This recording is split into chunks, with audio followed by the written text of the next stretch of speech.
The Taliban held full control of Kabul's international airport Tuesday after the last U.S. plane left its runway, marking the end of America's longest war and leaving behind a now quiet airfield and Afghans outside it still hoping to flee the insurgents' rule.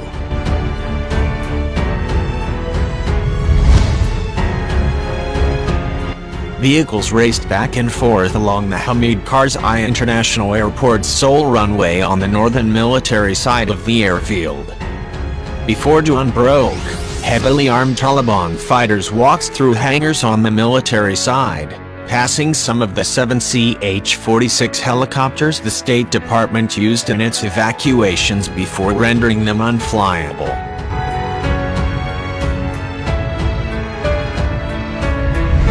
Taliban leaders later symbolically walks across the runway, marking their victory.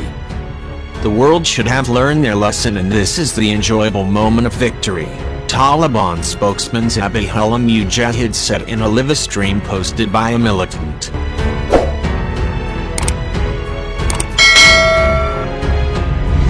The airport had seen chaotic scenes since the Taliban blitzed across Afghanistan and took Kabul on August 15th.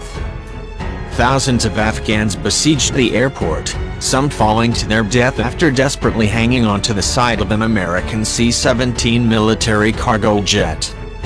Last week, an Islamic State suicide attack at an airport gate killed at least 169 Afghans and 13 the U.S. service members.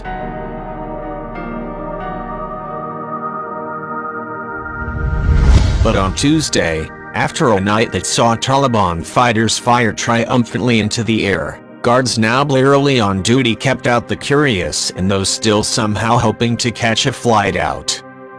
After 20 years we have defeated the Americans, said Mohammed Islam, a Taliban guard at the airport from Logar province cradling a Kalashnikov rifle. They have left and now our country is free.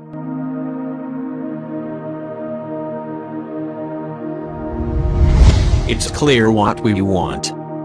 We want Sharia, Islamic law, peace and stability.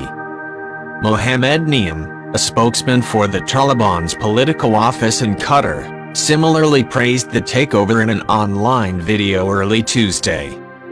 "Thank God all the occupiers have left our country completely," he said, congratulating fighters by referring to them as mujahideen, or holy warriors.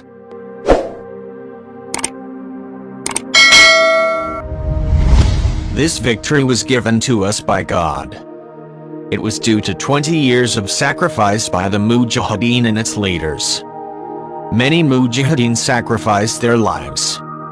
Zalmay Khalilzad, the U.S. Special Representative who oversaw America's talks with the Taliban, wrote on Twitter that Afghans face a moment of decision and opportunity after the withdrawal.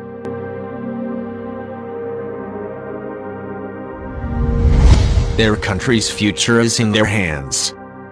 They will choose their path in full sovereignty. This is the chance to bring their war to an end as well, but the Taliban face what could be a series of major crises as they fully take over the country's government.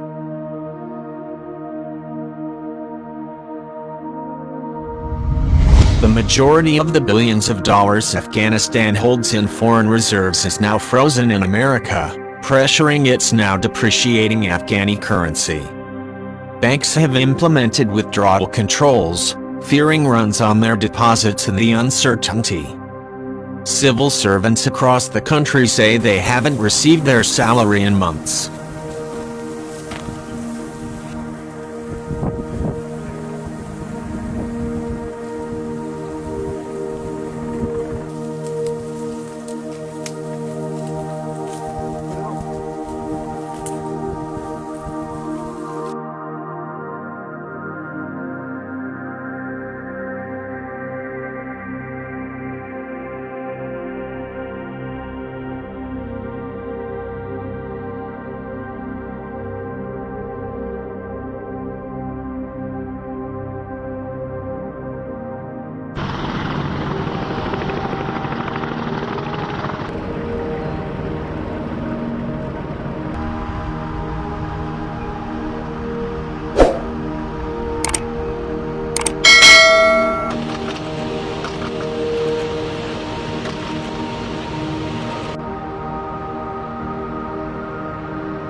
the mountains.